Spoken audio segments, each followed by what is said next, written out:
त्रिवेणी, शिव महापुराण में 3 त्रिवेणी का स्मरण किया गया।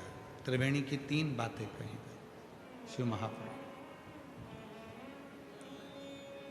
प्रयागराज कौन कौन गया है? हाथ उठाओ जरा जो प्रयागराज गए। 3 त्रिवेणी है ना वहां पे, 3 नदियां हैं। कौन कौन सी? गंगा, यमुना, सरस्वती, त्रिवेणी। पर वेदव्यास जी ने तो शिव महापुराण की विद्येश्वर संहिता के 17 नंबर अध्याय में त्रिवेणी का वर्णन कर दिया। जब आप गीता प्रेस गोरखपुर की शिव महापुराण लेकर आओ और उस शिव महापुराण का विद्येश्वर संहिता का 17वां नंबर का अध्याय पढ़ो तो आपको त्रिवेणी का दर्शन करा रहे हैं वेदव्यास जी। कौन सी त्रिवेणी दिखा रहे हैं वेदव्यास जी? त्रिवेणी का दर्शन करा रहे हैं। तो कहा जो प्रयाग ना जा पाए, जो मायापुरी, कांचीपुरी, अवंतिकापुरी, काशीपुरी, जगन्नाथपुरी, जो अन्य पुरियों में भी ना पहुंच पाए, अगर वो इस त्रिवेणी का संगम करे तो उसको हजारों हजारों तीर्थों के फल प्राप्त हो जाते हैं। वो कौन सी त्रिवेणी है? तो कहा वो त्रिवेणी है, पहले नंबर पर है रुद्राक्ष, दूसरे नंबर पर है भस्म और तीसरे नंबर पर है मुख से भगवान का नाम, श्री शिवाय नमस्तु।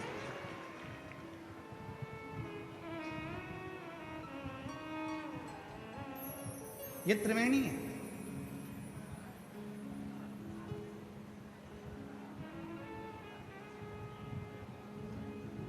गले में रुद्राक्ष पड़ा है, मस्तक पर त्रिपुंड लगा है, त्रिपुंड भी नहीं लगा तो थोड़ा सा भस्म लगी है, शिव पे चढ़ी हुई भस्म तुमने धारण करी है, भस्म रखी है। ये वाले एसी को बंद कर दो।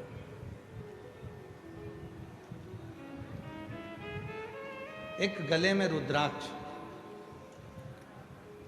दूसरे नंबर पर भस्म,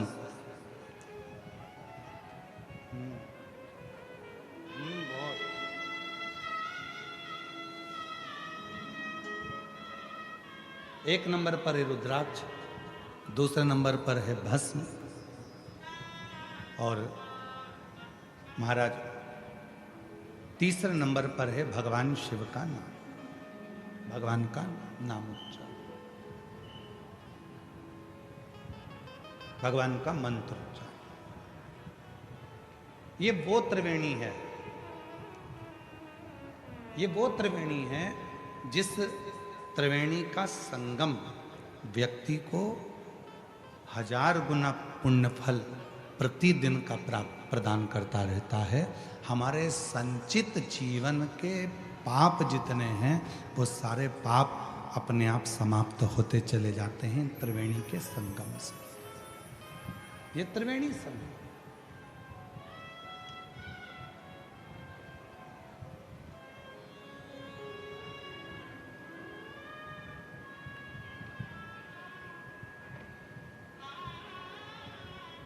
जब आप लोग, संपूर्ण दुनिया के लोग जब भगवान शंकर के मंदिर में 1 लोटा जल चढ़ाने के लिए जाते हैं तो त्रिवेणी का स्नान रोज होता है। गले में रुद्राक्ष पड़ा हुआ है, मुख से शिव जी का नाम निकल रहा है और भगवान शंकर के मंदिर में जाकर जब हम शीश झुकाते हैं, नमन करते हैं, तो वहाँ की रज, वहाँ की भस्म, वहाँ का मिट्टी हमारे मस्तक पे लग जाती है। तो त्रिवेणी का संगम रोज प्रतिदिन इस शरीर से होता है, इस प्रतिदिन हो रहा है।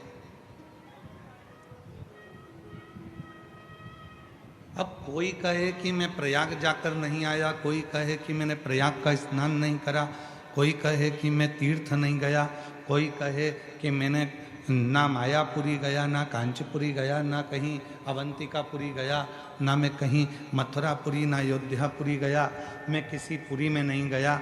तो शिव महापुराण की कथा कहती है, अगर तुम्हारे गले में रुद्राक्ष पड़ा हुआ है और तुम शिव जी का नाम निरंतर मुख से उच्चारण कर रहे हो और शंकर पर लगी हुई थोड़ी सी भी भस्म तुम अपने मस्तक पर लगा रहे हो, तो याद रखना कि तुम्हें सारे तीर्थों का पुण्य फल अपने घरों में ही प्राप्त हो जाए। सारे तीर्थों का फल अपने घर में ही प्राप्त हो जाए। अपने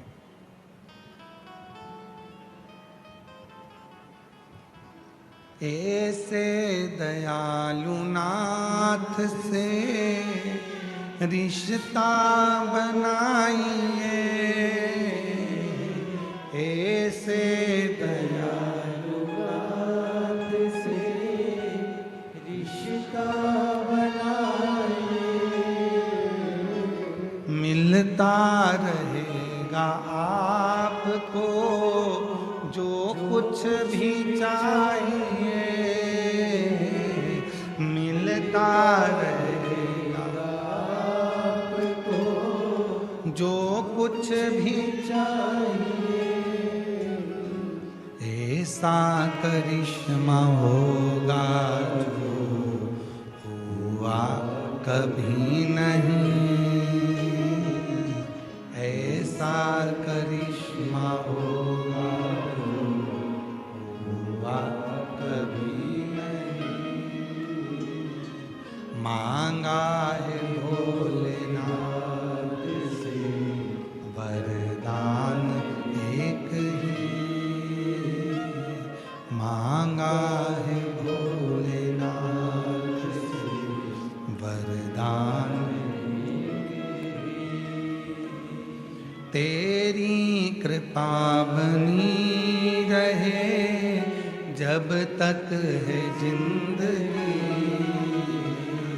तेरी दया बनी रहे जब तक है जिंदगी। मांगा है भोलेनाथ से वरदान एक ही, मांगा है भोलेनाथ से वरदान।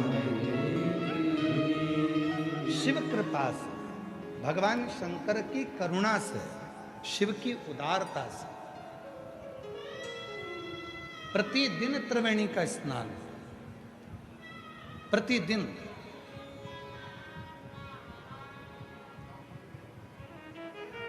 बस अपने गले में एक रुद्राक्ष को धारण कर कर रखिए, मुख से श्री शिवाय नमस्तुभ्यम कहते रहे। भगवान शंकर के नाम का उच्चारण करते रहे, स्मरण करते रहे।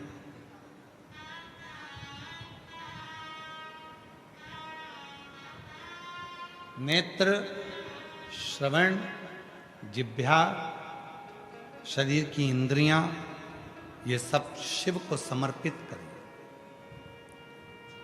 आज का व्यक्ति एक लोटा जल लेकर मंदिर जा रहा है, आज का व्यक्ति ये शरीर लेकर मंदिर जा रहा है, पर आज का व्यक्ति मन लेकर मंदिर में नहीं पहुंच पा रहा। जिस दिन एक लोटे जल के साथ में और ये शरीर के साथ में तुम्हारा दिल, तुम्हारा मन शंकर के शिवलिंग में लगना प्रारंभ हो जाए, समझ लेना तुम्हारा सारा दुख शिव को स्वीकार हो, शंकर भगवान ने स्वीकार कर। तुम्हारा जीवन का सारा दुख, सारी तकलीफ, सारा कष्ट शिव ने स्वीकार कर।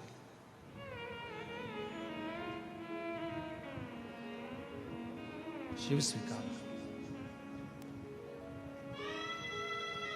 मन नहीं जा पा रहा, मन पहुंच नहीं पा रहा।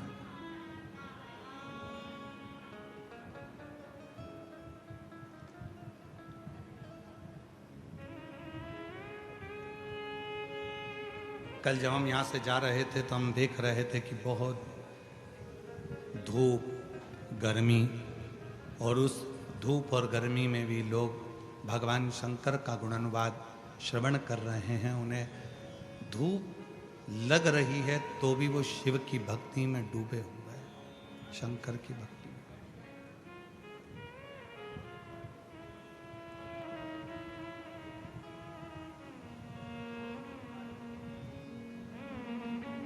शिव की स्वीकृति,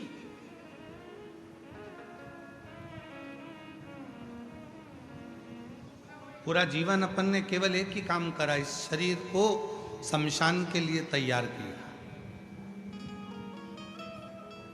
संसार के जितने लोग हैं सब एक ही काम कर रहे हैं, इस शरीर को शमशान के लिए तैयार कर रहे हैं। बादाम खाई, आवाज नहीं आ रही है? ये पंडाल में आवाज नहीं है।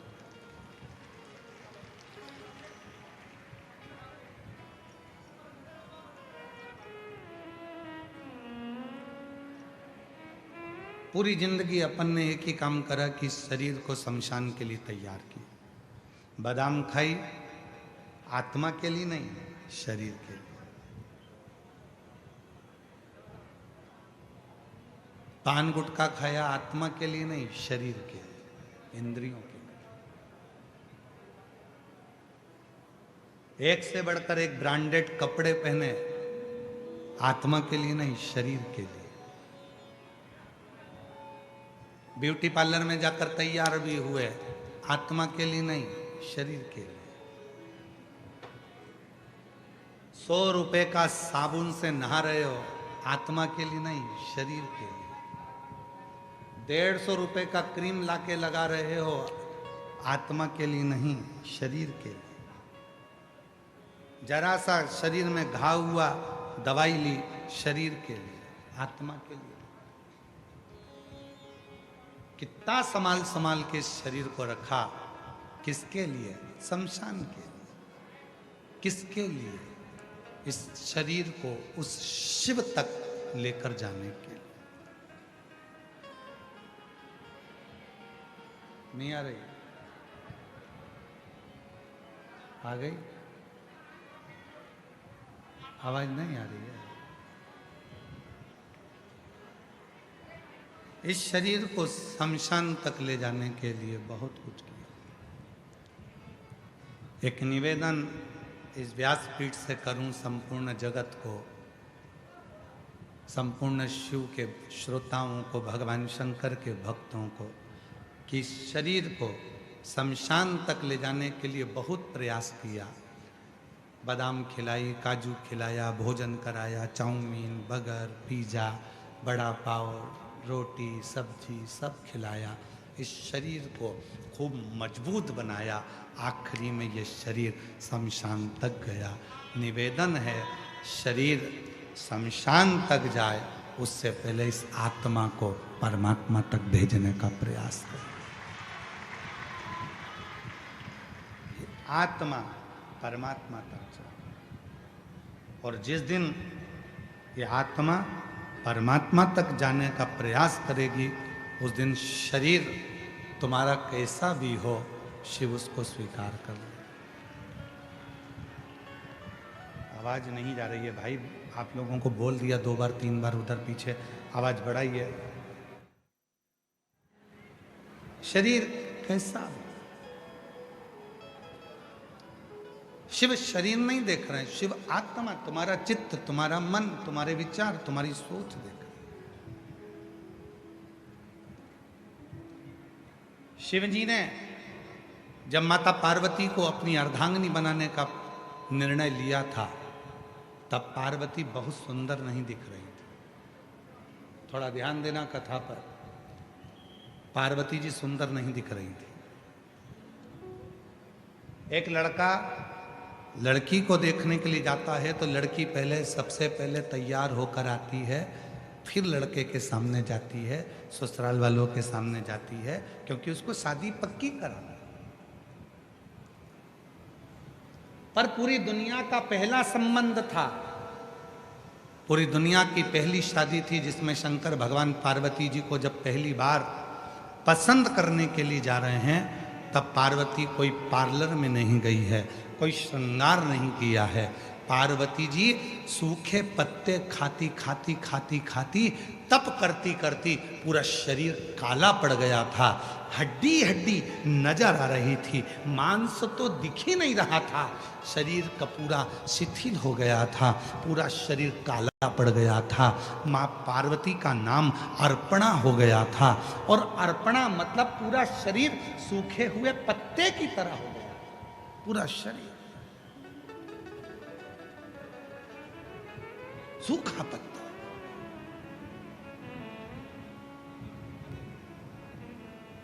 अब भगवान शिव अगर पार्वती जी से विवाह करना चाह रहे हैं तो पार्वती को तो सुंदर होना चाहिए था, पार्वती को तो सुंदर स्वरूप धारण करना था, पार्वती को तो अच्छा दिखना था। पर पार्वती जी सुंदर नहीं दिख रही हैं, पार्वती जी सूखे पत्ते की तरह अर्पणा हो गई। अर्पण, और यही शिव है। शंकर भगवान तुम्हारी सुंदरता नहीं देखते, शंकर भगवान तुम्हारा स्वरूप नहीं देखते, शंकर भगवान तुम्हारा कपड़ा नहीं देखते, शंकर भगवान तुम्हारे आभूषण नहीं देखते। शंकर भगवान तो जैसे पार्वती बेहोश होकर सूखे पत्ते की तरह अर्पणा होकर पार्वती जी जमीन पर पड़ी थी, बेहोशी में पड़ी थी, और उस समय पर शंकर भगवान ने पार्वती को पसंद किया।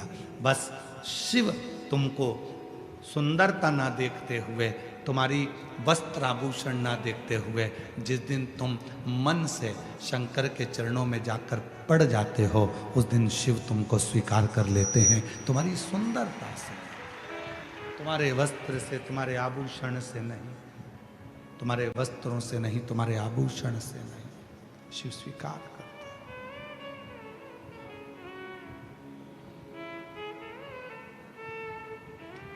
वो तुम्हारे वस्त्र या आभूषण से सुख नहीं पा रहा है।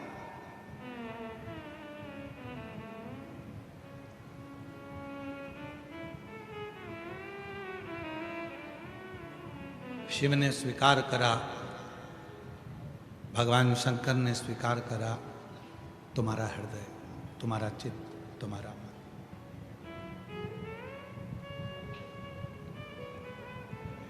कितना बड़ा मंदिर बनाना चाहिए भगवान को रखने के लिए? शिव महापुराण में यह नहीं लिखा है, स्कंद पुराण में भी यह नहीं लिखा कि शंकर जी को बिठाने के लिए मंदिर कितना बड़ा चाहिए।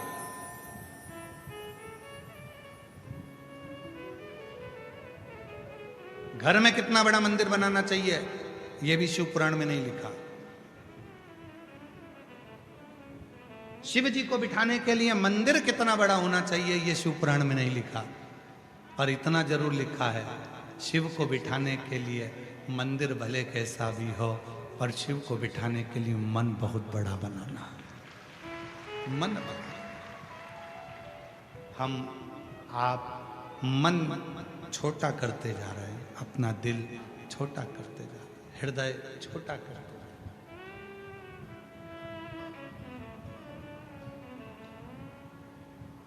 और तेरी पूजन को भगवान बना मन मंदिर आलीशान,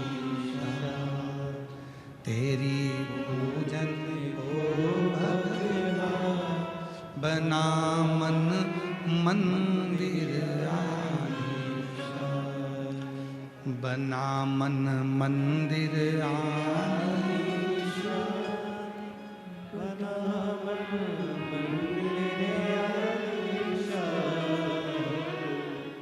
बना मन मंदिर आलीशान, बना मन मंदिर आलीशान, तेरी पूजन को भगवान बना मन मंदिर आलीशान, तेरी पूजन को भगवान बना मन मंदिर आलीशान। ये नहीं कहा मंदिर कितना बड़ा हो, ये नहीं कहा कि शिव को पाने के लिए कितना बड़ा घर में मंदिर हो, मन बड़ा हो।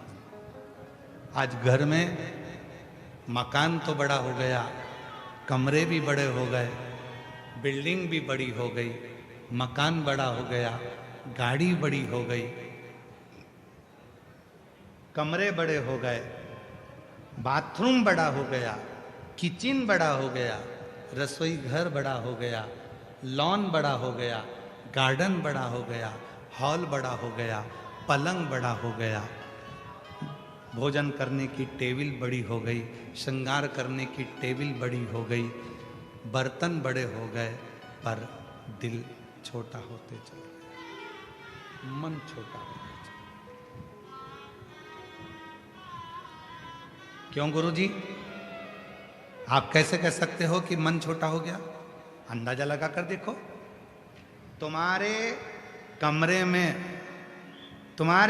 में जेठानी देवरानी के बच्चे आकर बैठ जाएं, ननंद के बच्चे आकर बैठ जाएं, रिश्तेदार आकर बैठ जाएं, तो घर की बहुओं का मुंह भगोने जैसा हो जाता है। हमारे कमरे में बैठे रहते 24 घंटे, इनके पास कोई काम नहीं है, दूसरी जगह बैठे, बाहर जाके बैठे, सोफे पे बैठे, मेरे कमरे में बैठे रहेंगे।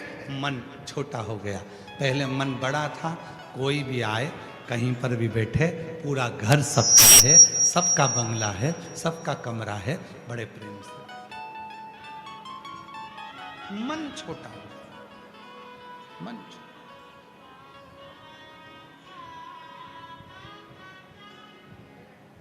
बहुत छोटा।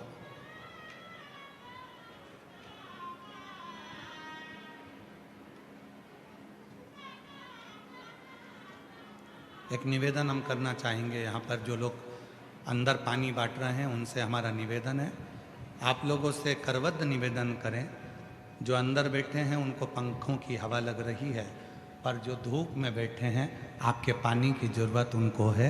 आप पानी, जो धूप में बैठे हैं, पंडालों के बाहर बैठे हुए हैं, टेंटों में बैठे हुए हैं, आपसे निवेदन है, अंदर वालों आपके पास पानी है कि नहीं है? जम के बोलो जरा, ठीक है? कोई दिक्कत तो नहीं है? अगर आपके पास में है, ज़्यादा भी भर लोगे तो घर जाते जाते फेंकोगे, इसलिए बाहर धूप में बहुत लोग बैठे हुए हैं, जो अंदर पानी दे रहे हैं उनसे निवेदन है, जो छाता लगा लगा कर बैठे हैं, छोटे छोटे बच्चे उनके पास में हैं, उनकी बॉटल उन भरो, उनको पानी दो, अंदर के लिए छोड़ दो।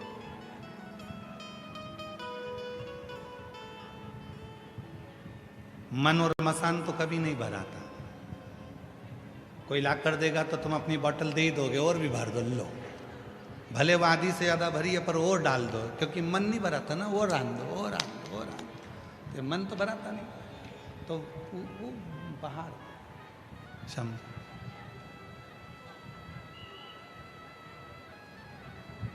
शिव कथा कह रहे, भगवान शंकर का चरित्र कह रहा, मन छोटा होता गया, मकान बड़ा होता गया, घर बढ़ता गया, गाड़ी भी बड़ी हो गई, पर मन छोटा हो गया। घर का एक सदस्य अगर कहीं जा रहा है और दूसरे सदस्य ने कह दिया कि मुझे भी वहां तक छोड़ देना, तो मन में आएगा हम जाएंगे तभी आना है इनको साथ में, बाद में चली जाना, बाद में पहुंच जाना, पर हमारे साथ ही पीछे लगना है ना, मतलब मन छोटा हो गया, मन छोटा, मन बड़ा।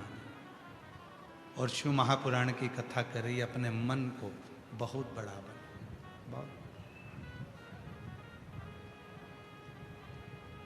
मेरे भोले तेरा सहारा है, मेरे भोले तेरा सहारा है, मेरी नैया का तू किनारा है, मेरी नैया का तू किनारा है, मेरे बाबा तुझे पुकारा है, मेरे बाबा तुझे पुकारा है,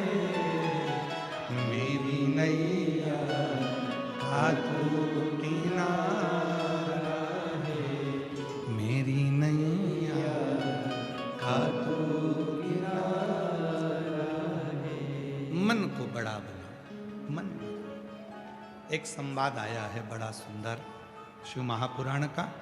चंद्रशेखर चंद्रमौली शिव महापुराण की कथा जो भूसावल में चल रही है, उसका बड़ा सुंदर एक संवाद है। एक बार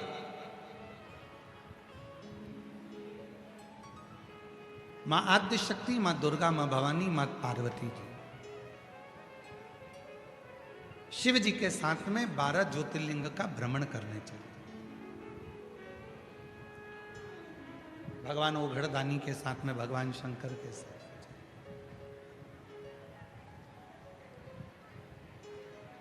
और शिव जी के साथ में मां आद्य शक्ति, मां जगत जननी दुर्गा भवानी जब 12 ज्योतिर्लिंग का स्मरण करने के लिए महाकाल वन में गई। महाकाल वन में जाने के बाद में फिर नंदन वन में गई। नंदन और भ्रमण करते करते करते करते जब माता पार्वती जी नंदन वन में पहुंची, काशी में पहुंची, और काशी में पहुंचने के बाद में मां आद्य शक्ति दुर्गा भवानी मां गंगा के तट पर बैठी। और बैठने के बाद में कुछ देर बाद मां आद्य शक्ति, मां पार्वती का ध्यान चंद्रमा की ओर गया, चंद्र की ओर।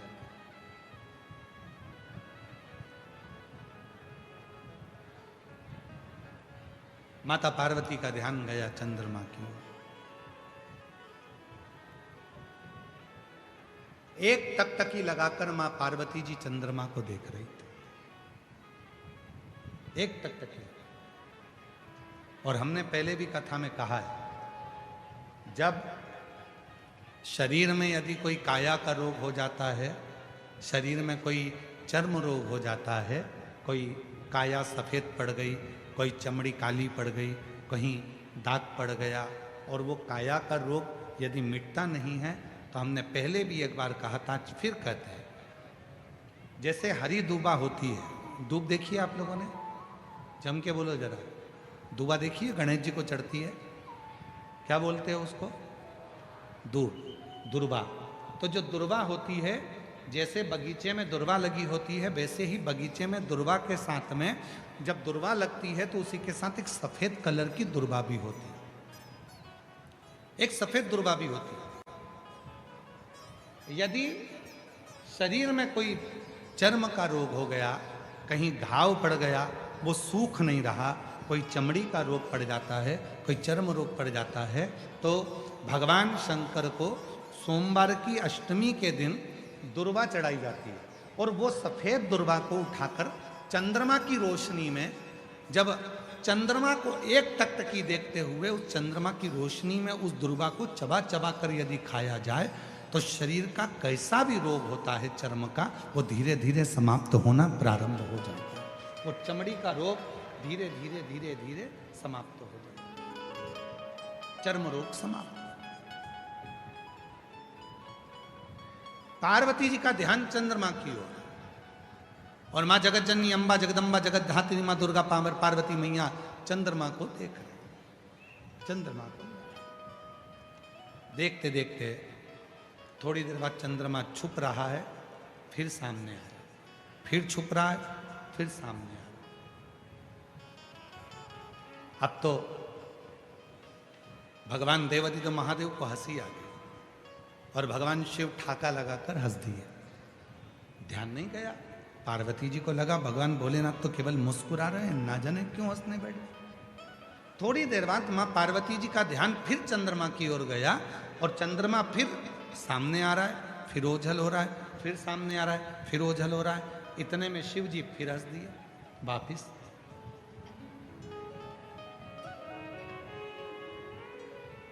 भगवान शंकर फिर मुस्कुरा दिए। पार्वती जी से अब रहा नहीं गया, और माता पार्वती जी ने पूछा, बाबा एक बात कहेंगे प्रभु? शिव जी ने पूछा, क्या? मैं चंद्रमा को देख रही हूं, चंद्रमा को मैं एक केंद्रित होकर देख रही हूं, एक टकटकी लगाकर देख रही हूं, और चंद्रमा बीच बीच में ओझल हो जाता है, और आप मुझे देखकर, चंद्रमा को देखकर मुस्कुरा रहे हो, हंस रहे हो, ठाका लगा रहे हो। शिव जी ने कहा, पार्वती मेरे हंसने का केवल एक कारण है, ये चंद्रमा जिसको तू देख रही है और जो ओझल हो रहा है, ये चंद्रमा ओझल नहीं होता, पर इस चंद्रमा के भीतर थोड़ा सा अभिमान प्रकट हो गया। इस चंद्रमा के भीतर थोड़ी सी अभिमतता प्रकट हो गई, और वो अभिमान, वो अभिमतता कोई साधारण नहीं है। तो पार्वती जी ने कहा, आप तो सबके मन की बात को जानते हो, आपको तो लोग मनसा महादेव कहते हैं। शिव जी का एक नाम है मनसा महादेव। जम के बोलो, कौन सा नाम है? मनसा महादेव।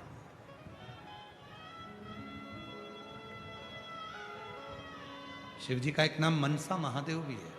मनसा महादेव से मतलब है, जब संसार का व्यक्ति एक बेलपत्र लेकर, भले वो शंकर की चढ़ी हुई बेलपत्र क्यों ना हो, घर से लाई हुई बेलपत्र क्यों ना हो, जब कोई संसार का व्यक्ति एक बेलपत्र को भगवान शंकर के सामने लेकर जाता है और उस बेलपत्र को जब शिव जी को समर्पित करता है, तो उसके समर्पण करने के समय पर जितनी देर वो बेलपत्र को मंदिर में लेकर गया, मंदिर से शिवलिंग पर जितनी देर में वो समर्पित करता है, उतनी देर में उसके मन के अंदर जो बात चलती रहती है, भगवान शंकर उसके मन की बात को स्वीकार कर कर बेलपत्र चढ़ते से ही उसकी बात को स्वीकृत करके उसकी झोली भरना प्रारंभ कर देते हैं। उसको मनसा महादेव कहते हैं। शिव जी का एक नाम है मनसा महादेव।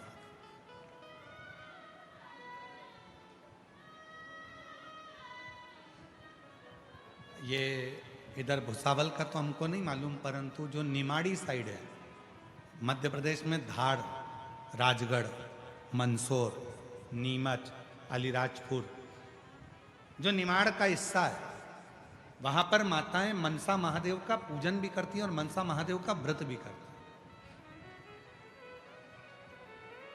इधर भुसावल साइड में या अन्य क्षेत्रों में वो व्रत कम होता है, पर निमाड़ क्षेत्र जो है मध्य प्रदेश का, मंदसौर हुआ, रतलाम हुआ, नीमच हुआ, अलीराजपुर हुआ, धार हुआ, राजगढ़ हुआ, ये क्षेत्र जो है वहां पर मनसा महादेव का व्रत भी होता है और उसकी पूजन भी होता है।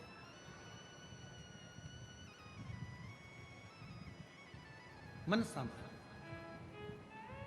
और मनसा महादेव की पूजन का एक विधान और वर्णन किया गया है महाराज। यदि आप लोगों को बाजार में किताब मिले मनसा महादेव की, तो आप ले सकते हैं, उसमें एक विधान आप उसमें पढ़ सकते हैं कि मनसा महादेव में 7 बेलपत्र, 7 चावल के दाने, 7 दुर्वा, 7 कनेर के फूल जब हाथ में लिए जाते हैं, और भले लड़के की उम्र 40 साल हो गई हो, 35 साल हो गई हो, 32 साल हो गई हो, लड़की की उम्र भले 32 साल हो गई हो, 35 साल हो गई हो, 25 साल हो गई हो, 40 साल हो गई हो, जिस लड़का और लड़की का विवाह नहीं होता, तो 7 बेलपत्र, 7 चावल के दाने, 7 कनेर के फूल, 7 दुर्वा मनसा महादेव के नाम से लिया जाता है, और हृदय से लगाकर उसको सोमवार के दिन प्रदोष काल में, शाम का समय प्रदोष काल में मनसा महादेव के नाम से शिव जी पे समर्पित किया जाता है, तो उस लड़का लड़की का विवाह जल्दी से जल्दी हो ही जाता है। वो मनसा महादेव, उसको मनसा महादेव।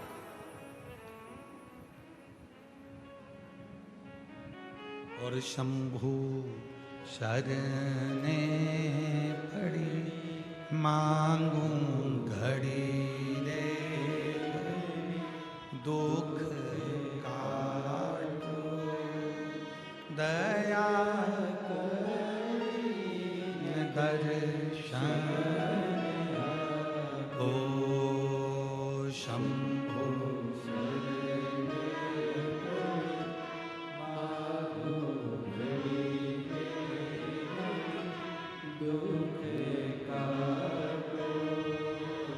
दया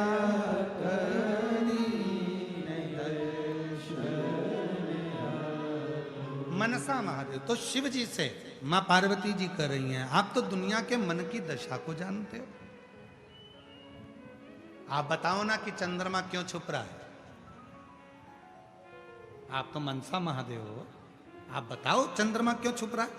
शिव जी ने हंसकर कहा, पार्वती इस चंद्रमा को अभिमान है, अभी तक सारे देवता इसी को सम्मान देते थे, चंद्रमा सुंदर, चंद्रमा सुंदर, चंद्रमा सुंदर, चंद्रमा ऐसा, चंद्रमा सुंदर, चंद्रमा ऐसा, चंद्रमा औषधि देने वाला। आज पार्वती तुम चंद्रमा को एक टकटकी लगाकर देख रही हो तो चंद्रमा को अहंकार आ रहा है कि अभी तक तो देवियां मुझे देखती थी, अभी तक तो देवता मुझे देखते थे, पर आज देव अधिदेव महादेव और महादेवी मुझे देख रहे हैं, मतलब मैं इतना सुंदर हूं। ये चंद्रमा के भीतर अभिमान प्रकट हो रहा है,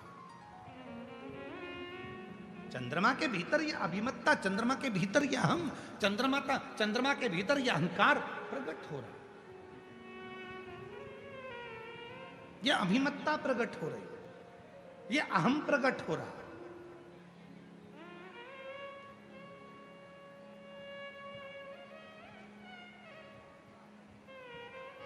और शिवजी कह रहे हैं, पार्वती ये अहंकार चंद्रमा का केवल आज का नहीं है। परसों की कथा में कहा था, सभा लगी है, देवता बैठे हैं, चंद्रमा आए, देवताओं को प्रणाम नहीं करा, शिव आए बाद में, सारे देवता ने उठकर, भगवान नारायण ने भी हाथ जोड़े, ब्रह्मा जी ने भी हाथ जोड़े, इंद्र ने भी हाथ जोड़े, गरुण वरुण 33 कोटि देवताओं ने शंकर जी के हाथ जोड़े, पर चंद्रदेव अपनी सुंदरता के कारण, अपनी काया के कारण कि मेरी चमक इतनी प्रबल है, मेरे चेहरे की चमक इतनी प्रबल है कि इन देवताओं को भी मैं चमक देता हूं, ये विचार कर कर चंद्रमा ने शिव जी को हाथ तक नहीं जोड़े, चंद्रमा ने शिव जी का अपमान कर दिया, सम्मान नहीं कर।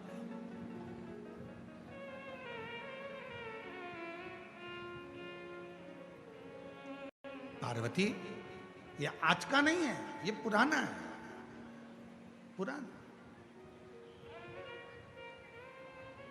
और निवेदन है, बाबा भोलेनाथ जी से कहते रहना, हमारे घर में गाड़ी देना पर अभिमान मत देना, हमारे घर में बंगला देना पर अभिमान मत देना, हमारे घर में फैक्ट्री देना पर अभिमान मत देना, हमारे घर में नौकर चाकर देना पर अभिमान मत देना, हमारे घर में धन दौलत देना पर अभिमान मत देना। क्यों? क्योंकि जब व्यक्ति के धन बढ़ता है, सत्ता बढ़ती है, वैभव बढ़ता है, प्रतिष्ठा बढ़ती है, दौलत बढ़ती है, वैभव बढ़ता है, तो अभिमान भी बढ़ता है। और जब अभिमान बढ़ता है तो एक ना एक दिन वो अभिमान व्यक्ति के सारे धन, वैभव, दौलत, संपदा, सत्ता सबको ले जाकर नीचे पटक देता है। वो अभिमान,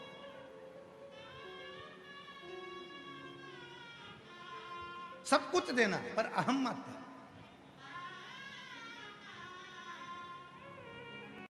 अहंकार मत देना। इसीलिए हम शिव महापुराण की कथा में जितने भी यजमानों के यहाँ कथा करने के लिए जाते हैं, हम उन यजमानों से एक ही बात कहते हैं कि कथा यजमान नहीं करा रहा है, कथा स्वयं शिव करा रहा है। इसलिए जितने दिन तक यजमान पत्नी के साथ में बैठता है कथा सुनने के लिए, उतने दिन तक शंकर पार्वती उस यजमान के रूप में कथा को श्रवण करने के लिए बैठते हैं। ये हम कहते हैं।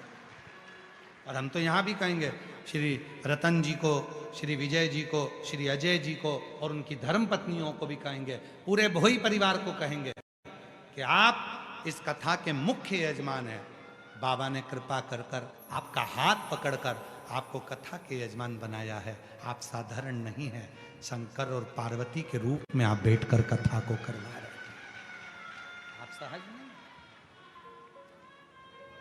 अगर कोई श्रीमद् भागवत कथा होती तो राजा परीक्षित करा लेते, रामचरितमानस की कथा होती तो काशी के नरेश करा लेते, पर शिव महापुराण की कथा का कोई यजमान नहीं होता। शिव महापुराण की कथा का तो केवल एक यजमान होता है और वो देव अधिदेव महादेव। जो यजमान भी बैठा है तो वो भी शिव का अंश, शिव का अंश, कोई दूसरा नहीं। और जब आप और हम कथा को श्रवण करने के लिए बैठते हैं तो आपसे भी निवेदन है, कितना भी धन तुम्हारे यहाँ हो, कितना भी वैभव तुम्हारे यहाँ हो, कितनी भी सत्ता तुम्हारे यहाँ हो, कितना भी बड़ा मकान तुम्हारे यहाँ हो, कितनी भी गाड़ियाँ तुम्हारे यहाँ हो, पर जब कथा में आकर बैठो तो तुम्हारे मन में बस इतना भाव होना चाहिए कि मुझे तो भगवान की कथा श्रवण करना है और मुझे भोलेनाथ जी से बात करना है। जिस समय पर बाबा स्तुति करेंगे, श्री शिवाय नमस्तुभ्यम बोला जाएगा, तब मैं भी अपने बाबा से अपने मन की बात करूं। बस मेरे शिव से मुझे चर्चा करना है, शिव से बात करना है। वैभव, धन, दौलत, संपदा सब एक और मैं शिव की शरणागति में आई। और जब व्यक्ति यह विचार कर कर कि मुझे केवल शंकर से मतलब है, मुझे केवल शिव से मतलब है, मुझे केवल कथा से मतलब है, तो व्यक्ति भटकता। एक पत्र है, अच्छा है।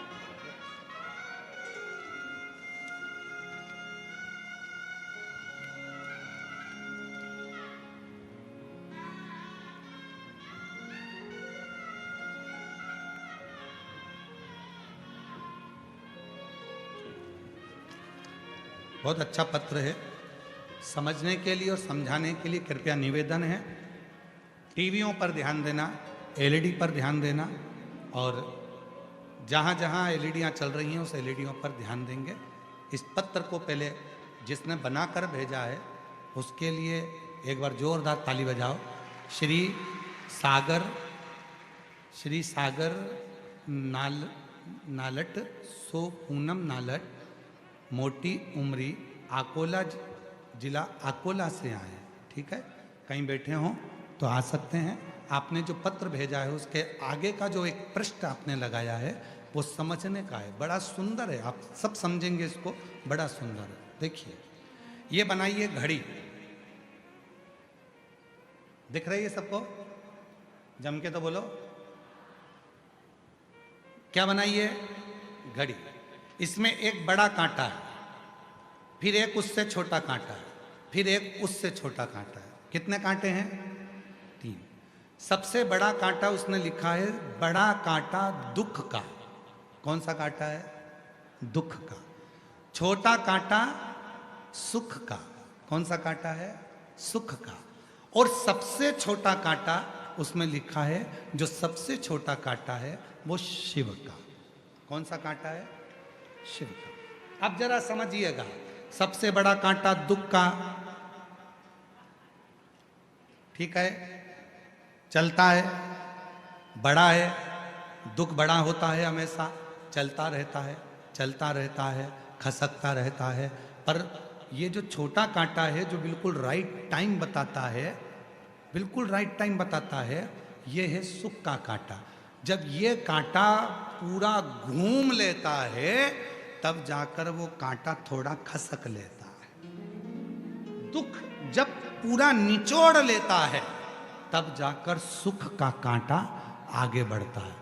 पर सुख के कांटे पर ध्यान देने से पहले जो सबसे छोटा कांटा है वो शिव का कांटा है। वो छोटा सा कांटा हर सेकंड में भ्रमण करता रहता है, करता रहता है, घूमता रहता है, घूमता रहता है। वो कांटा प्रेरणा देता है कि तुम जितनी बार बन सके शिव को भजो, तो एक दिन ये दुख का कांटा अपनी जगह पर रह जाएगा और सुख का कांटा एक जगह पर आनंद के साथ। ये सुख का। अब पत्र देखिए, बाबा एक लोटा जल का मैं क्या वर्णन करूं। 8 साल से मेरे घर में संतान नहीं था। मैंने IVF करवाया, डॉक्टरों का इलाज करवाया, फिर भी मेरे यहाँ संतान का सुख नहीं आया।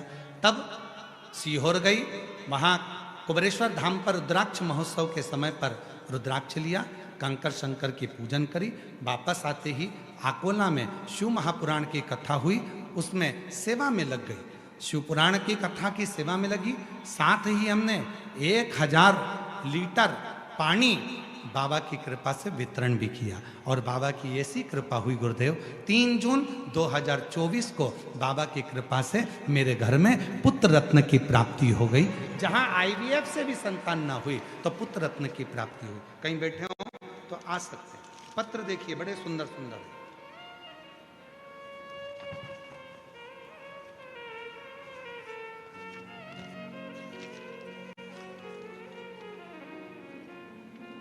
मेरा नाम ललिता दीपक भील, मेरे पति का नाम दीपक रामकृष्ण भील। मैं यहीं पास के भालोद गांव की रहने वाली हूं, तालुका यावल, जिला जलगांव, और मेरा मोबाइल नंबर ये है। गुरुजी, मेरी शादी को 10 साल पूरे हो गए थे, फिर भी मुझे संतान की प्राप्ति नहीं हो रही थी। गुरुजी, बहुत इलाज करवाया, तब भी कुछ असर नहीं हुआ। गुरुजी, लोग बातें बनाते थे, ताना मारते थे। गुरुजी, मुझे मेरी मोहल्ले की दीदी ने बताया, हम बरहानपुर में कथा सुनने के लिए जा पहुँचे। बरहानपुर के पंडाल में कथा सुनी और बाबा की कृपा से जब कथा श्रवण करी और वहां की मिट्टी को गर्भ से लगाया, बाबा की कृपा से वहां से आने के बाद सीहोर भी गई बाबा से विनय करने, और बाबा की कृपा से 9 मई 2024 को मेरे घर में बाबा की कृपा से 10 साल के बाद में पुत्र रत्न की प्राप्ति हुई। कहीं बैठी हो तो आ सकती है। एक पत्र और बड़ा सुंदर है, देखते जाओ। मेरा नाम योगिता विनोद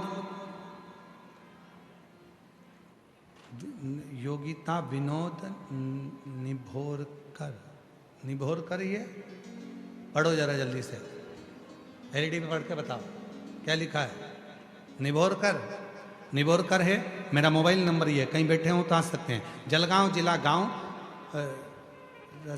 रसलपुर सांवेर की रहने वाली हूँ। बाबा, मेरी शादी को 7 साल हो गए थे, संतान का सुख नहीं था। बाबा की कृपा से सफेद आंकड़े की जड़ का प्रयोग करा और बाबा से विनय करी। बाबा की कृपा से 16 नवंबर 2023 को मेरे घर में संतान की प्राप्ति हो गई। मैं बाबा को यहाँ प्रणाम करने के लिए आई हूँ। शिव तत्व किसको कहते हैं? एक पत्र और देखिए। मेरा नाम सारिका मुकेश चौधरी, जलगांव की रहने वाली हूँ। मेरा मोबाइल नंबर ये है। बाबा, बखान क्या करूं, बाबा ने हमें इतना दिया कि शब्दों में बयान करना सकती। मेरी शादी को 11 साल बीत चुके थे, परंतु संतान का सुख नहीं था। तब डॉक्टरों का भी इलाज करवाया पर संतान का सुख नहीं आया। ज्योतिषियों के पास भी दिखाया, परंतु सबने मना कर दिया था कि आपके नसीब में संतान सुख है ही नहीं। तब 2022 से आपकी शिव महापुराण की कथा टीवी पर सुनना चालू कर दिया। पशुपतिनाथ का व्रत किया, 3 बार सफेद आंकड़े की जड़ का प्रयोग किया और बाबा की कृपा से मेरे घर में 14 अक्टूबर 2024 को बाबा की कृपा से मेरे घर में संतान की प्राप्ति हो गई। मैं बाबा को यहाँ प्रणाम करने के लिए, धन्यवाद देने के लिए आई हूं। शिव तत्व किसको कहते हैं? एक विश्वास, एक भरोसा, एक दृढ़ता जब भीतर होती है तो शिव की प्राप्ति।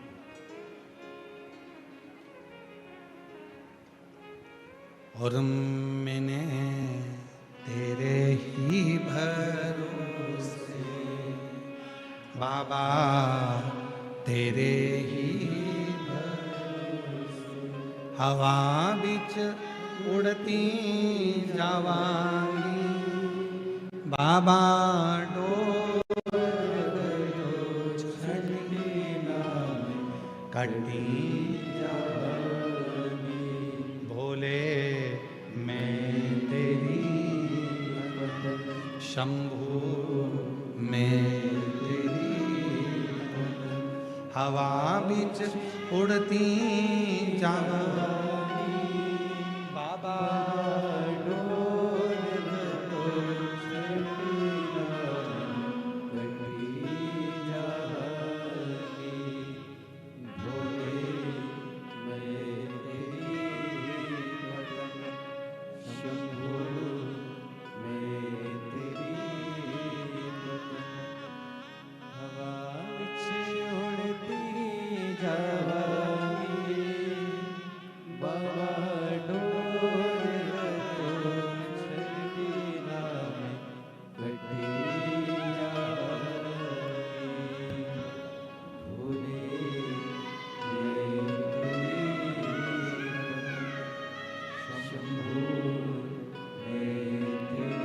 आठ साल के बाद हुआ है। एक बार जोरदार ताली बजाकर स्वागत वंदन अभिनंदन करें।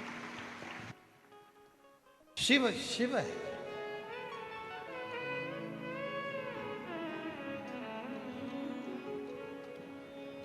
जिस विश्वास के साथ, जिस भरोसे के साथ, जिस दृढ़ता के साथ आप शिव को भजते हो, शिव आपको मिलता है। जिस भरोसे के शिव कथा कर रही है, हे पार्वती, ये चंद्र को थोड़ा अभिमान है।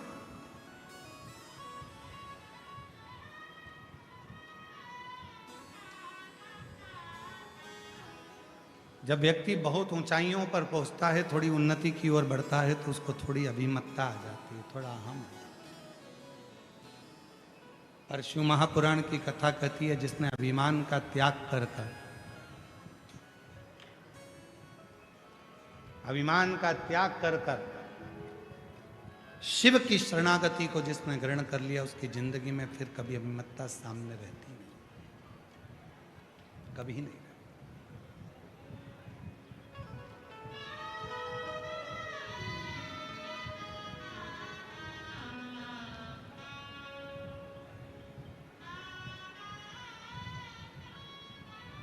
पार्वती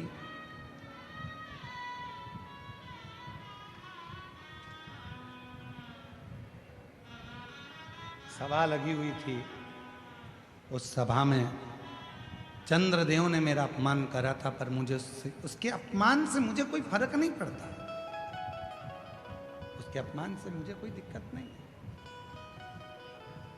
और पार्वती आज फिर पुनः वापिस, इस चंद्र को बड़ा अभिमान है, चंद्र को अहंकार है।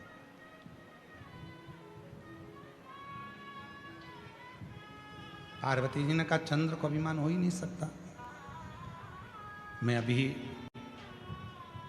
आवाज लगाऊंगी और चंद्रमा मेरे सामने खड़ा होगा। एक आवाज लगाऊंगी और चंद्रमा मेरे सामने होगा। पार्वती जी ने कहा, शिव जी ने कहा, पुकारिए, लगाओ आवाज। और पार्वती जी ने जैसे ही चंद्रमा को आवाज लगाई और चंद्रमा नहीं आया।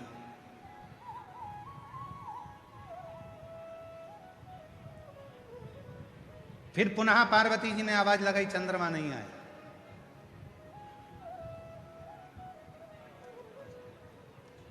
वापिस पार्वती जी ने आवाज लगाई, पर चंद्रमा नहीं आया।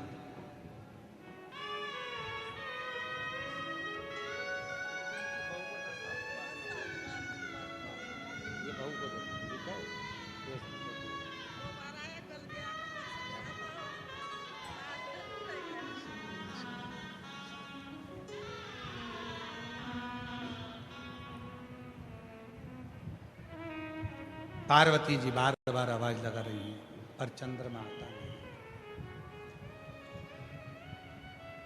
जब चंद्रमा नहीं आया आवाज लगाने पर, पार्वती जी को क्रोध आया।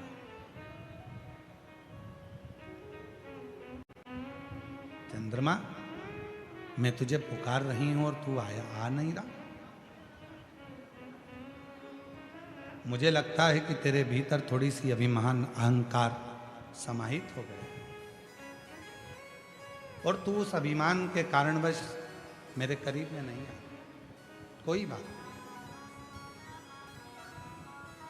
जा, एक दिन ऐसा आएगा चंद्रमा, और ये बात कल भी कथा में कही थी और परसों भी कथा में कही थी कि किसी को अपशब्द मत, किसी को आड़ा टेढ़ा मत, अहंकार में फूलकर आप किसी को ऐसा शब्द मत कहो कि कल उसकी जरूरत पड़े और आपको फोन लगाना पड़े, बात करना पड़े, और वो व्यक्ति फिर बात का स्मरण करे कि इसने तो मुझे आक्षेप लगाया था, अपशब्द कहा था, ताने दिए थे, गाली दी थी, आड़ा टेढ़ा बोला था, और उसी व्यक्ति की जरूरत तुमको पड़ जाए ना। वाणी ऐसी बोलिए जो मन का आपा, जो मन का आपा कोई, ऐसी वाणी होना चाहिए। हृदय से बोलो, प्रेम से बोलो, स्नेह वश बोलो।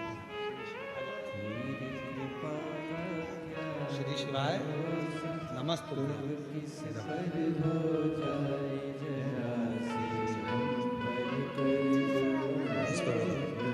बोलो श्री शिवाय नमस्ते।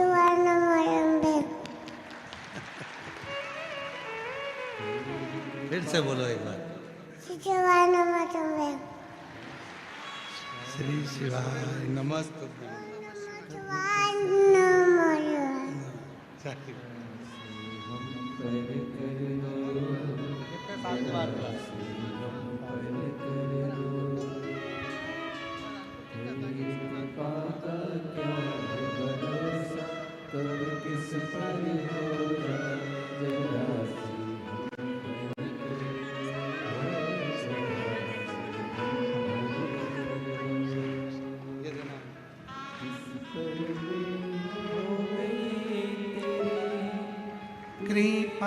करुणा वो भव पार हुआ, भव पार हुआ।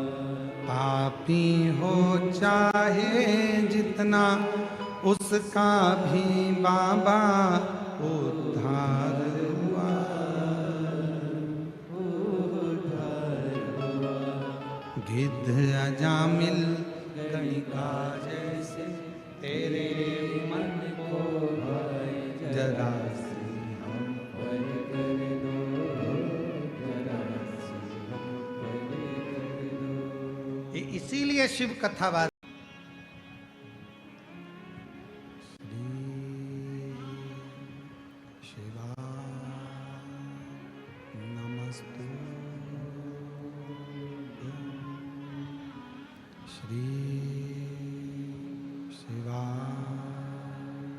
नमस्तु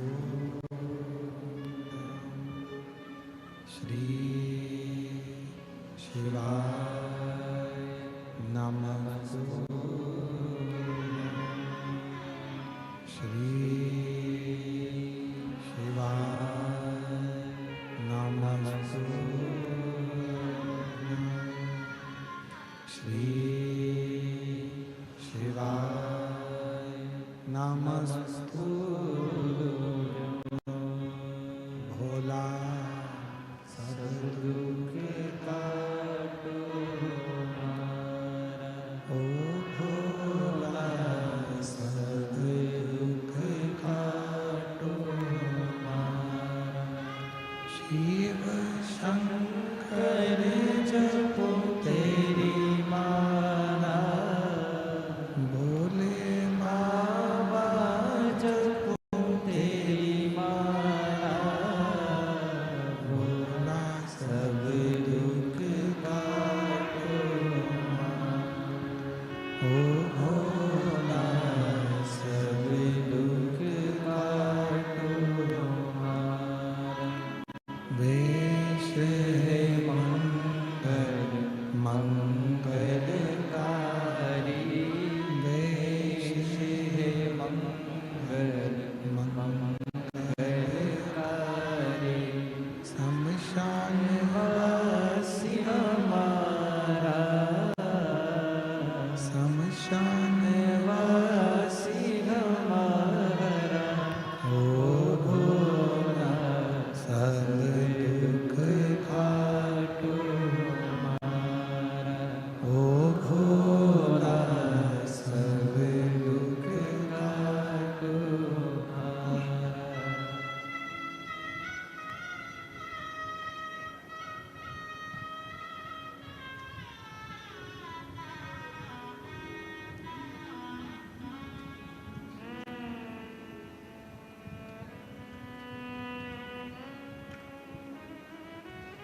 बाबा भगवान शिव गोवर्धन त्रिकालदर्शी कैलाशी अविनाशी भगवान शिव की पवित्र कथा वर्णन कर रही है। शिव महापुराण की कथा कर रही है, शिव कथा कर रही है, भगवान शंकर का पवित्र चरित्र कह रहा है।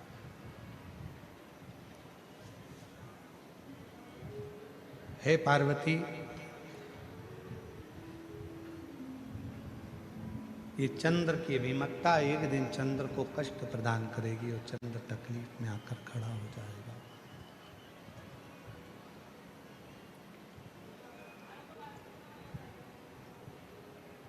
पार्वती जी ने बुलाया, चंद्र नहीं आया। फिर बोला, फिर भी नहीं आया।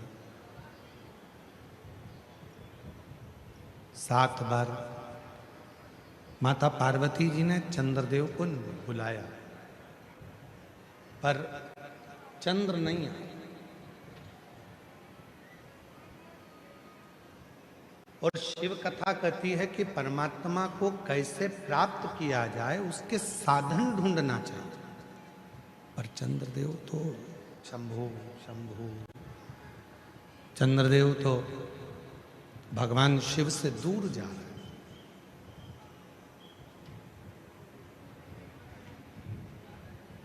ध्यान रखें,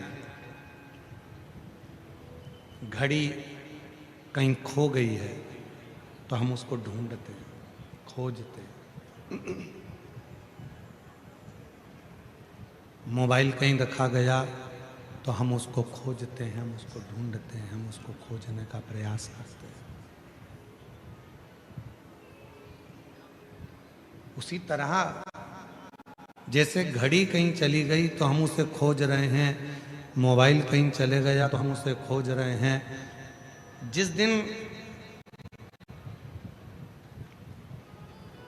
भगवान शंकर के मंदिर में एक लोटा जल चढ़ाने आप नहीं पहुंच पाए, उस दिन अपने विचारों को खोजना कि आखिर मैंने भगवान की कौन सी अवज्ञा कर दी, कौन सा अपमान कर दिया, आखिर मेरे इस शरीर से कौन सा पाप हो गया जिसके कारणवश मेरे भगवान शंकर के मंदिर में, मेरे शिव के दरवाजे पर मेरा जाना नहीं हुआ। मैं भगवान शंकर के मंदिर तक नहीं पहुंच पाया, मैं शिव के मंदिर तक नहीं जा पाया, मैं शिव को एक लोटा जल समर्पित नहीं कर पाया। कौन सी गलती? आप आए नहीं और सुबह हो गई, मेरी पूजा की थाली धरी की धरी रह गई। क्यों नहीं आए, किस लिए नहीं आए, ये पता नहीं। खोजो उस परमात्मा को, ढूंढने का प्रयास करो उस परमात्मा को, कहीं नहीं मिलेगा। दुनिया के लोग कहते हैं कि भगवान तीर्थ में है, तो भी सोच लेना कि तीर्थ में भी ढूंढ कर थक जाओगे तो नहीं मिलेगा। कोई कहे परमात्मा कैलाश पर है तो ढूंढ कर थक जाओगे तो नहीं मिलेगा। कोई कहे परमात्मा मान सरोवर में है, ढूंढ कर थक जाओगे नहीं मिलेगा। कोई कहे परमात्मा उस तीर्थ में है, गंगा यमुना कावेरी सरयू सरस्वती के तट पर है, ढूंढ कर थक जाओगे परमात्मा नहीं मिलेगा। स्वयं तुमरुका जी चंचुला देवी से कहते हैं, चंचुला परमात्मा को तीर्थ या मंदिर में मत ढूंढो, उस परमात्मा को अपने भीतर एकांत में ढूंढने का प्रयास करो। वो परमात्मा तुम्हारे सामने प्रकट हो जाएगा, वो परमात्मा तुम्हारे सम्मुख में आ जाएगा, वो परमात्मा तुम्हारे सामने होगा। उसको ढूंढना कठिन नहीं है, सामने है, वो प्राप्त हो सकता है। और हम आप कई विघ्नों में फंसे हुए हैं, कई विघ्न में फंसे हुए। कोई कहेगा जल चढ़ाओ, कोई कहेगा नहीं चढ़ाओ, कोई कहेगा चढ़ा हुआ जल पियो, कोई कहेगा मत पियो, कोई कहेगा बेलपत्र चढ़ाओ, कोई कहेगा नहीं चढ़ाओ, कोई कह रहा है बेलपत्र चढ़ी हुई खा लो, कोई कहेगा मत खाओ, कोई कहेगा नमः शिवाय बोलो, कोई कहेगा ओम नमः शिवाय बोलो, कोई कहेगा श्री शिवाय नमस्तुभ्यम बोलो, कोई कहेगा ये बोलो, कोई कहेगा वो बोलो। शिव महापुराण की कथा कहती है ईश्वर परमात्मा आत्मा का एक अंश है। परमात्मा आत्मा दोनों एक है, बस इतना याद रखो। उसको आप जिस रूप में, जिस तरह से, जिस भजन से, जिस कीर्तन से, जिस मंत्र से, जिस स्मरण से उसको पुकारोगे, जिस भाव से आप उसे पुकारोगे, वो आपके सामने होगा, वो आपके सम्मुख में। आप उसको पुकारो, वो आपके साक्षी में, आपके सम्मुख में आकर खड़ा हो जाए।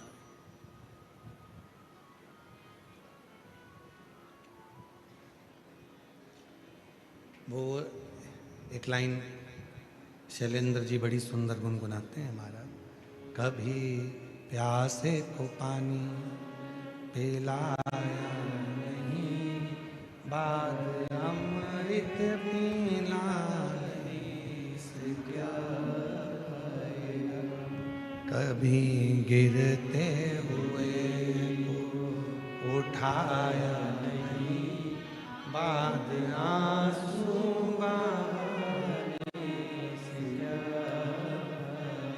सेलेन जी आप एक लाइन गाते हो। मैं मंदिर गया पूजा करते हुए खया, मैं मंदिर गया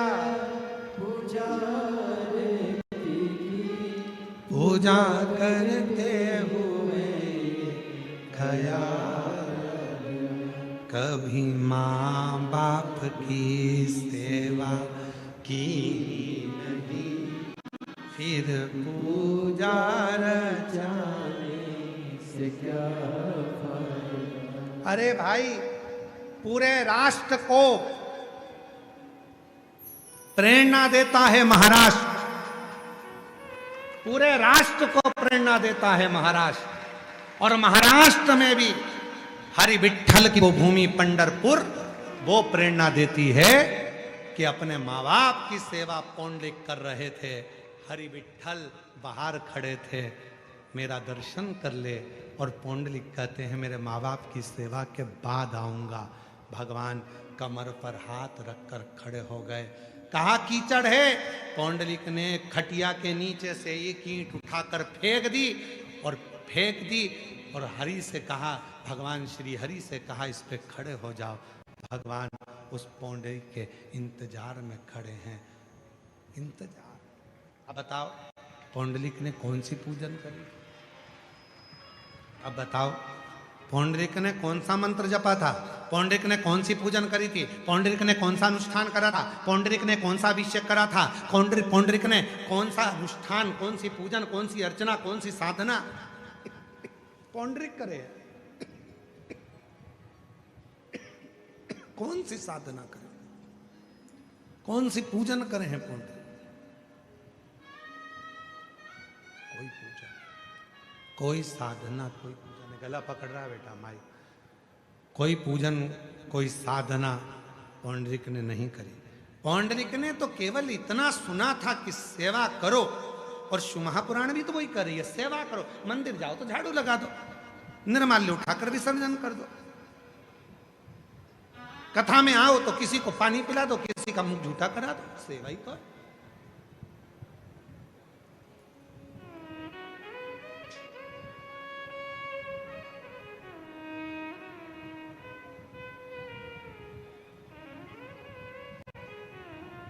ये सेवा नहीं तो और क्या? और मिलता है, सेवा का फल जरूर मिलता है। सेवा करो तो मेवा मिले रे,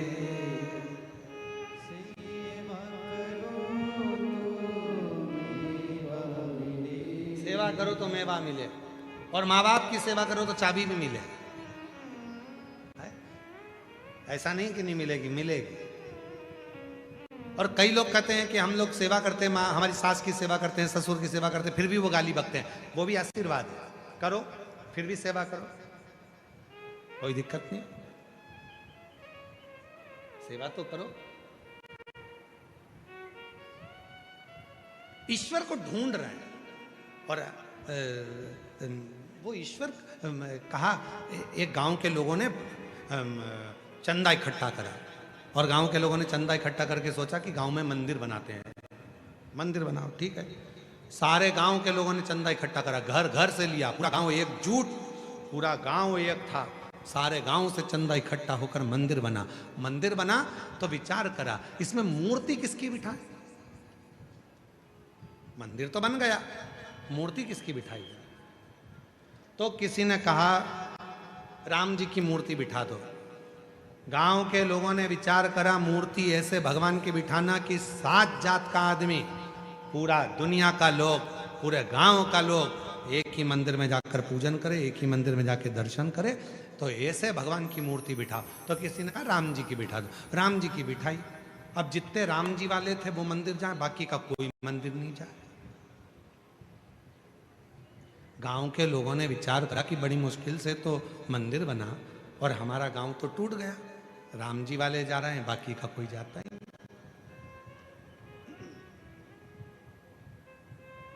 गांव वालों ने सोचा अपना गांव का लोग तो टूट रहा है, एक काम करो राम जी को विसर्जन करो। किसको बिठाएं? तो कहा भगवान कृष्ण को बिठा दो। अब राम जी को विसर्जन करिया है, कृष्ण जी को बिठा दिया।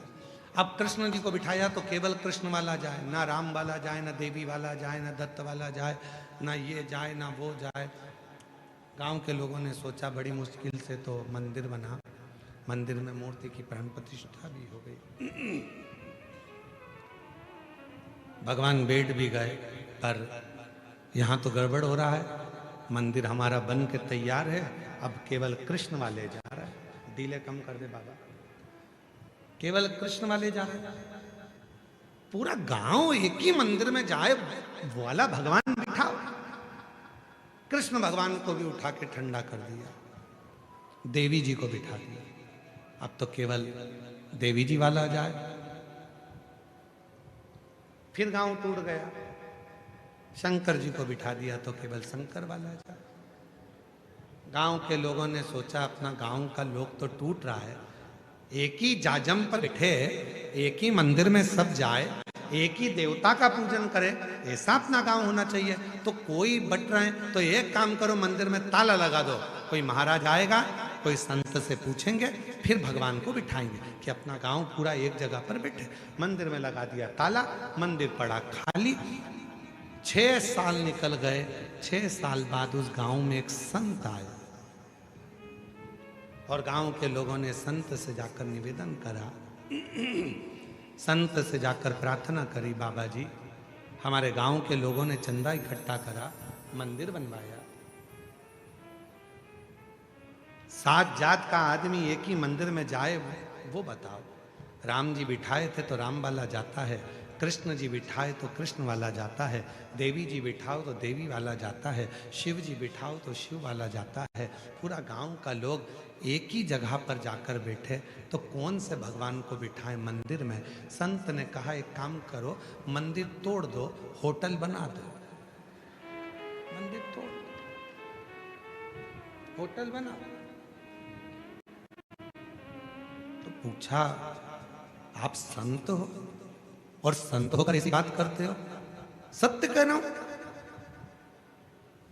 आज इंसान को इतना तोड़ दिया गया है धर्म के नाम पर, आज इंसान को इतना तोड़ दिया गया है जाति के नाम पर, आज इतना इंसान को तोड़ दिया है समाज के नाम पर, आज इंसान को इतना तोड़ दिया है भगवान के नाम पर कि लोगों ने अपने अपने भगवान को बांट लिया है और लोग एक जगह पर बैठने को तैयार नहीं है। आज का इंसान एक होटल में आज का इंसान 7 जात का आदमी एक होटल में खाना पसंद करेगा, पर 7 जात का आदमी एक मंदिर में जाना पसंद नहीं करेगा। आज का इंसान ऐसा।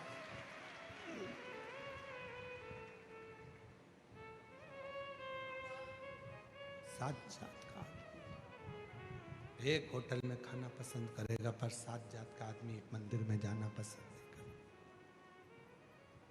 मंदिर में आज इंसान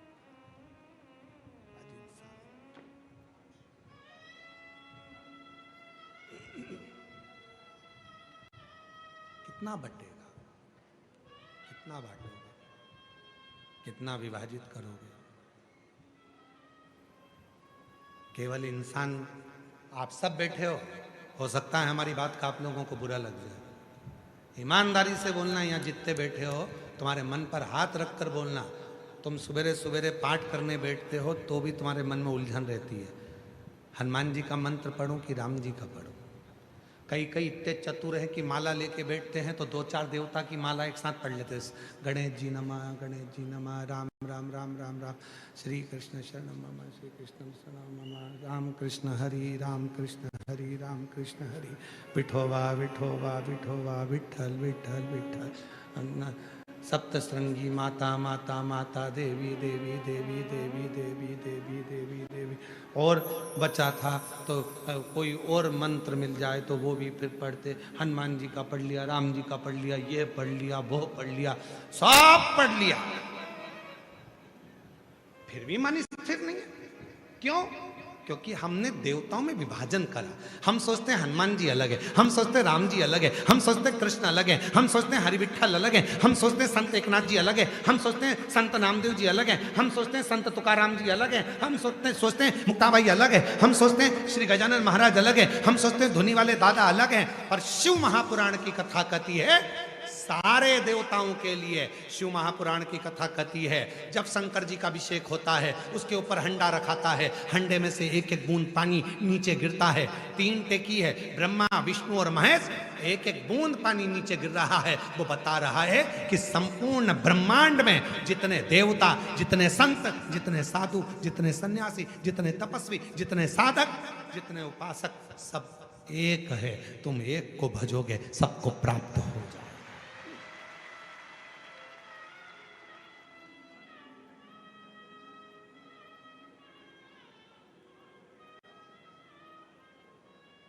तुम्हारे घर पे पौधा है किसी का? तुलसी का पौधा, बड़ का पेड़, कोई पौधा है तुम्हारे घर में? बोलो तो गुलाब का पौधा, किसी देव, कोई भी पौधा तुम्हारे घर में है कि नहीं है? जम के बोलो जरा, है ना? पानी देते हो? पत्ती में देते हो? फूल में देते हो? डाली में देते हो कि जड़ में देते हो? जम के बोलो, जड़ में। तो फूल में पानी देना है तो क्या करोगे? जड़ में दोगे। पत्ती में पानी देना है तो क्या करोगे? जड़ में पानी दोगे। एक जगह पर पानी डालिए, वो पानी फूल में भी जाएगा, पत्ती में भी जाएगा, सब दूर जाएगा, डालियों में भी जाएगा। उसी तरह शंकर को 1 लोटा जल डालिए, 33 कोटि देवता में जाएगा।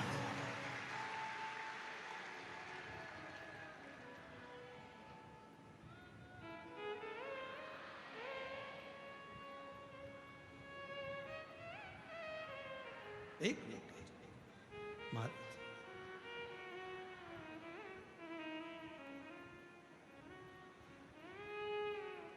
एक लोटा जल तुम शिव को चढ़ाना प्रारंभ करो, शिव को 1 लोटा जल देना प्रारंभ करो, अपने आप को जल 33 कोटि देवता को। यहां तक शिव महापुराण की कथा कहती है, शंकर जी को जब जल चढ़ाते हैं तो पितरों को भी मिलता है, आहूतों को भी मिलता है, वासुकों को भी मिलता है, गंधर्वों को मिलता है, अप्सराओं को मिलता है, नागों को मिलता है, किन्नरों को मिलता है, सबको वो जल प्राप्त होता है। सबको प्राप्त,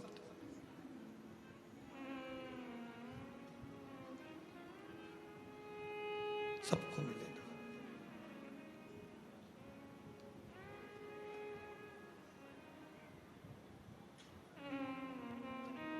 वो कहते ना, तुमनी सगड़े एक गड़वा पानी टाकता का सब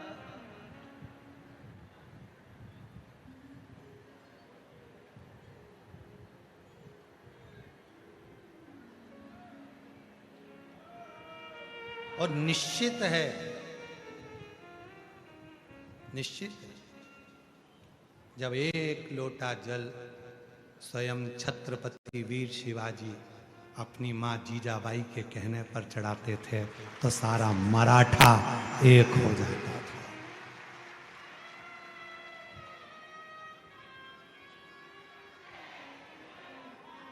एक मराठा लाख मराठा, 1 मराठा लाख मराठा के बराबर होता है। एक और भगवान देवाधिदेव महादेव की आराधना साधना, छत्रपति वीर शिवाजी अपनी जीजाबाई के साथ में जब जाते थे बाल्यावस्था में, माँ उनके हाथ में 1 लोटा जल पकड़ाकर छत्रपति वीर शिवाजी को आगे कर कर कहती थी, शिवा जल चल।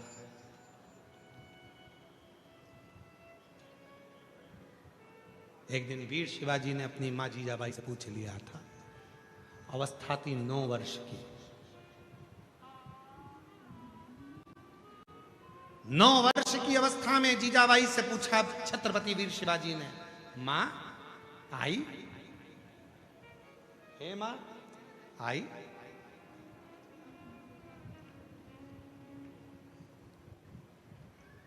शिव को हम जब जल चढ़ाते हैं तो शिव हमको क्या देते हैं? छत्रपति वीर शिवाजी ने अपनी मां से पूछा, शिव हमें क्या देते हैं? तो जीजाबाई ने कहा छत्रपति वीर शिवाजी से कि शिवा, शिव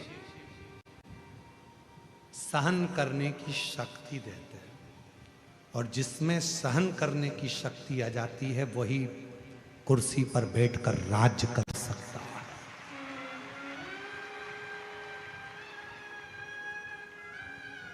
जिस समय सहन करने की शक्ति आ जाती है वही कुर्सी पर बैठकर राज्य करता है। सहन शक्ति जिसमें नहीं होती वो राज्य नहीं कर सकता। उठाकर देखिए आज के समय में हमारे भारत देश के प्रधानमंत्री जी को कितने कितने शब्द बोले जाते हैं, कितने कितने ताने दिए जाते हैं।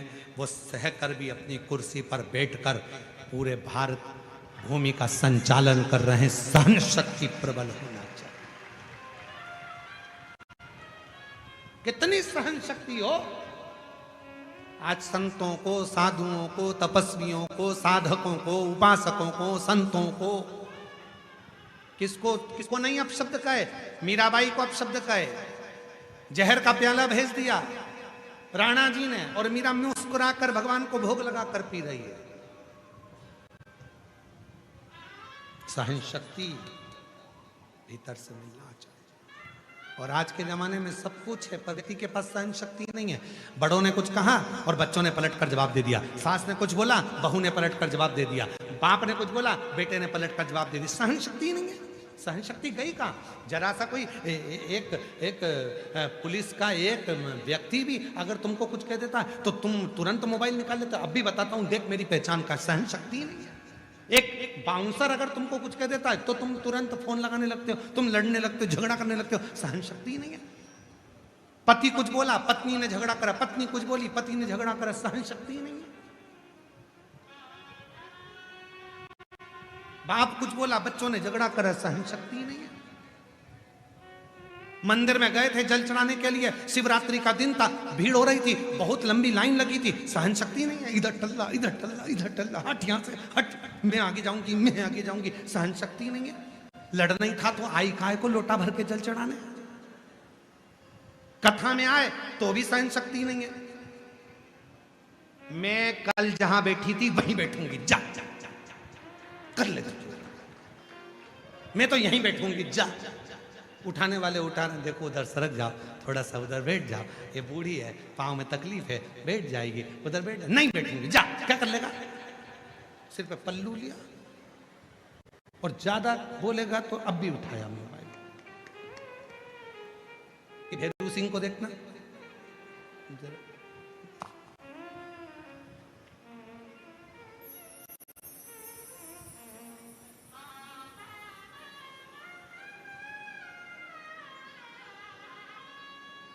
मेरी जीजियों,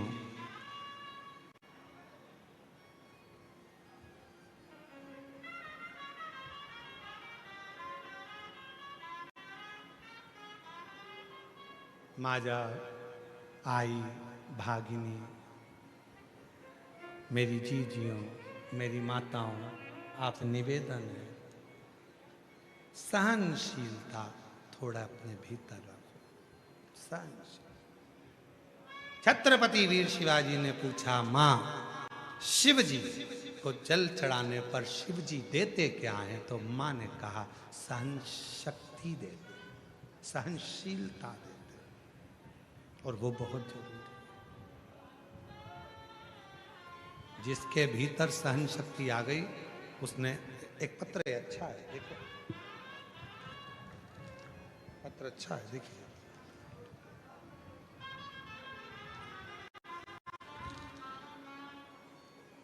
मैं कल्पेश दीपक 22 का, तहसील अमलनेर, जिला जलगांव, महाराष्ट्र से आया हूँ। मेरा मोबाइल नंबर ये है। कहीं बैठे हों तो हाथ हिला सकते हैं और आ सकते हैं। कल्पेश दीपक 22 तहसील अमलनेर, जिला जलगांव, महाराष्ट्र से हूँ। मेरा मोबाइल नंबर ये है। गुरुदेव, मैं सीए फाइनल की परीक्षा 2025 से दे रहा था, 2 बार फेल हुआ, हिम्मत हार गया। तब सोच लिया कि अब एग्जाम नहीं देना है। फिर किसी ने कहा कि वो सीहोर वाला बाबा कथा करता है, अगर उसकी कथा सुनो हिम्मत आएगी और मन करेगा वापिस एग्जाम देने का।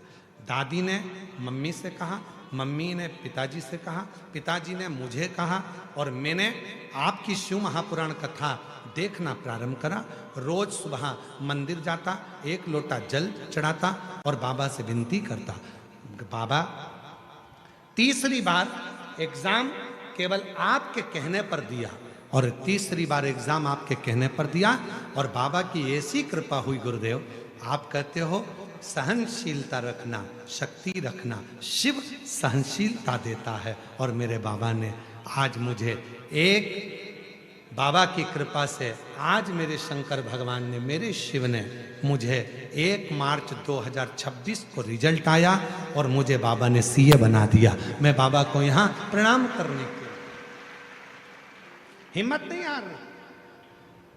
जिसने हिम्मत हार दी, सहनशीलता जिसके पास नहीं है वो हार। अगला पत्र देखिए कितना सुंदर।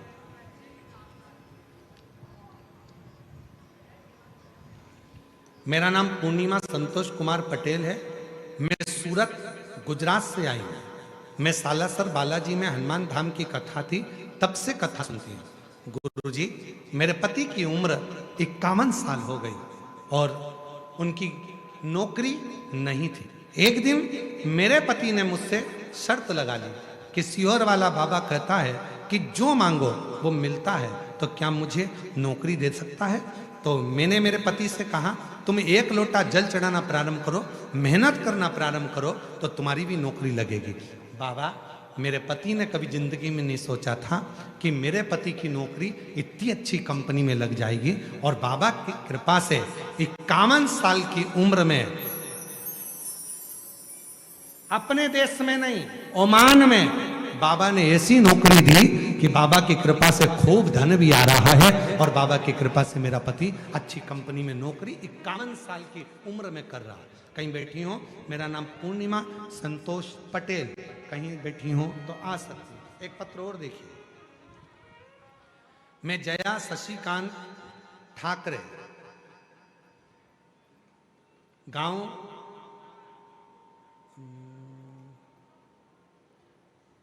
चोखड़ है कि चोरवड़ है?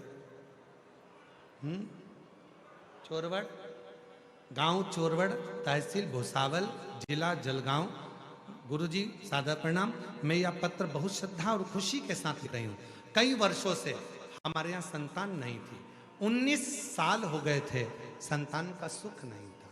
19 साल तक संतान नहीं हुई, हिम्मत हार चुके थे, पूरा परिवार टूट चुका था कि अब मैं कभी मां नहीं बन सकती। फिर किसी ने कहा, सियोर वाला बाबा कथा करता है, उसके पंडाल में जाकर बैठो, वहां की मिट्टी को गर्भ से लगाओ, सफेद आंकड़े की जड़ का प्रयोग करो, पशुपति नाथ का व्रत करो। मैंने वही की वही करा। 4 बार उपवास किए, 2 बार सीहोर चली गई, कंकर शंकर की पूजन करी और बाबा की कृपा से मेरे घर में 2 कंकर 2 बार जाने से आए। और बाबा की कृपा से मुझे संतान 19 साल के बाद जुड़वा बच्चे हुए, 1 लड़का 1 लड़की। बाबा की कृपा से 19 साल के बाद मेरे घर में आए, जिनका मैं फोटो भी लगा रही हूँ, जिनका मैं फोटो भी लगा रही हूँ। 19 साल के बाद मेरे यहाँ कहीं बैठे हो, जया शशिकांत ठाकरे, गांव चोरवड़, तहसील भुसावल, जिला जलगांव, कहीं बैठे हो तो आ सकते हैं। शिव तत्व किसको कहते हैं? भगवान शंकर की साधना। शिव क्या देंगे? सबसे पहले सहनशीलता, सबसे पहले सब। इसीलिए आप लोगों को बार बार कहते हैं, ऐसे दयालु नाथ से। आप मत बोलो, पूरे जितने लोग बैठे हैं सब बोलो, ऐसे दया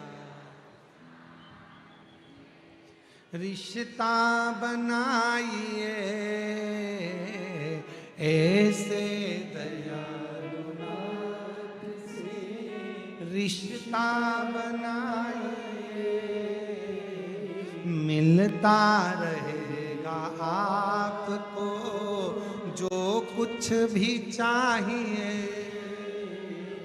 मिलता रहे, बोलो बोलो, जो कुछ भी चाहिए, ऐसा करिश्मा होगा हुआ कभी नहीं, ऐसा करिश्मा होगा हुआ कभी नहीं, मांगा है भोलेनाथ से वर आप लोग बोलो, आप लोग जितने पंडाल में बैठे हो, मांगा है भोलेनाथ से वरदान